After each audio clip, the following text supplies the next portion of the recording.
Le football est l'un des sports les plus populaires au monde. L'une des raisons pour lesquelles le football est si populaire et qui rapporte le gros en termes de revenus. Malheureusement, après une carrière riche, certains footballeurs rencontrent de réelles difficultés financières dues au divorce, addiction aux jeux et aux arnaques. La faillite des footballeurs est une réalité. Dans cette vidéo, vous allez découvrir les joueurs qui ont fini ruinés ou qui ont été ruinés à un moment de leur carrière après leur divorce. Mais tout d'abord, si vous êtes nouveau sur la chaîne, n'oubliez pas de vous abonner et de cliquer sur la cloche de notification pour ne plus rater aucune de nos prochaines vidéos. Numéro 1. Joaquim Fernandez. Le destin de Joaquim Fernandez est tragique. Né au Sénégal en 1972, le joueur formé par les Girondins de Bordeaux, où il joue notamment aux côtés de Zinedine Zidane durant sa carrière, envoyait une partie de ses revenus au Sénégal pour aider sa famille. Malheureusement, il ne parvient pas à percer. Il traverse alors de longues années de galère, il se sépare de sa femme et ne voit plus son fils. Il finit sa vie comme un sans domicile fixe dans la commune de Mende où il s'est lié d'amitié avec quelques locaux. L'ancien joueur est rentré discret sur son passé, ses nouveaux amis ne savent même pas qu'il est un ancien footballeur. Il est retrouvé mort de froid à 43 ans le 19 janvier 2016 dans un entrepôt de la commune où il avait pour habitude de dormir. Numéro 2. Louis Seillan. Une chose principale qui devient très courante est le divorce, en particulier dans la vie de footballeurs dont la carrière a pris fin prématurément. Cependant, une des victimes qui a aussi décidé d'en parler est l'ancien joueur de Manchester United Louis Seillan. C'était une carrière prometteuse pour un certain jeune homme appelé Louis Seillan. Il avait tout pour devenir une superstar.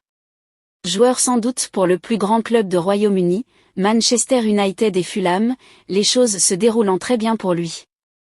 Seillan, comme tout autre homme, a trouvé l'amour et espérait fonder une famille que tout le monde aimerait avoir. Il a accroché les crampons après un court passage avec la Lazio en Serie A italienne, et ce fut le début d'une chute. Dans sa détermination à fonder une belle famille, les choses sont devenues difficiles dans sa vie après la retraite.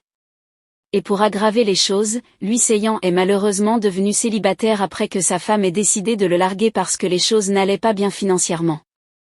Lorsque le footballeur français a acquis une certaine confiance pour parler, Seillan a clairement déclaré que son observation lui avait fait croire qu'il était clair que les épouses de footballeurs s'éloignent d'eux si leur carrière tombait à l'eau. Numéro 3. Ismaël Bangoura. L'ancien buteur de Sili National de la Guinée, Ismaël Bangoura, a perdu tous ses biens. Il aurait été complètement ruiné par sa femme Essamara avec qui il partageait le même compte bancaire. Auteur d'une belle carrière avec des passages marqués au FC Nantes. Ismaël Bangoura s'était offert une dernière expérience en Arabie Saoudite, mais après avoir rompu son contrat, l'international guinéen est retourné en France pour vivre avec sa famille et profiter de la vie. Mais selon la presse guinéenne, le joueur qui partageait son compte avec sa femme va tout perdre après un problème. Cette dernière avait viré des millions d'euros du compte du footballeur vers un autre compte personnel.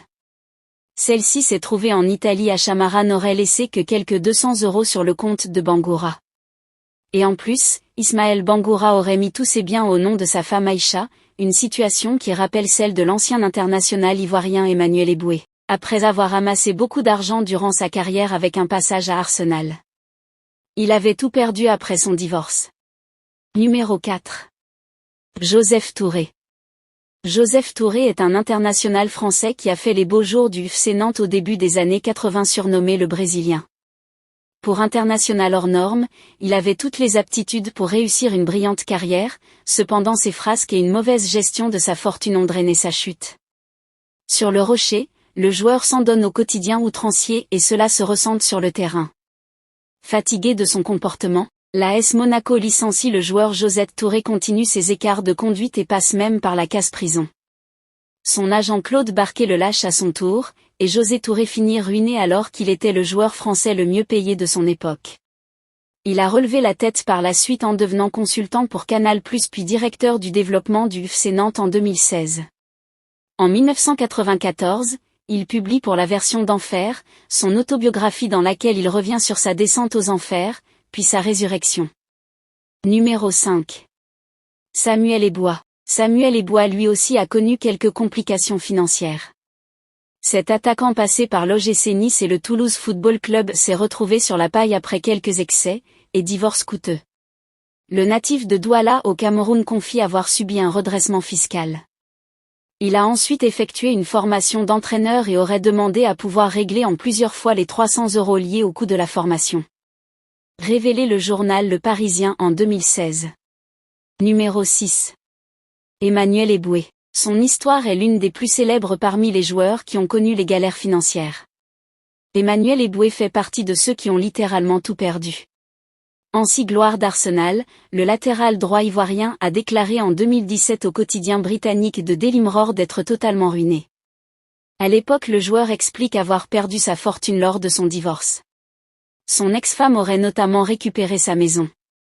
Emmanuel Eboué traverse alors une période très sombre et pense même au suicide sans issue. Le joueur qui vivait en Angleterre a fait un appel du pied à son ancien club d'Arsenal à la fin de son entretien avec le délirant afin de retrouver un emploi.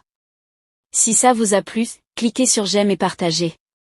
Mais n'oubliez pas de vous abonner et de cliquer sur la cloche de notification pour ne pas rater mes prochaines vidéos.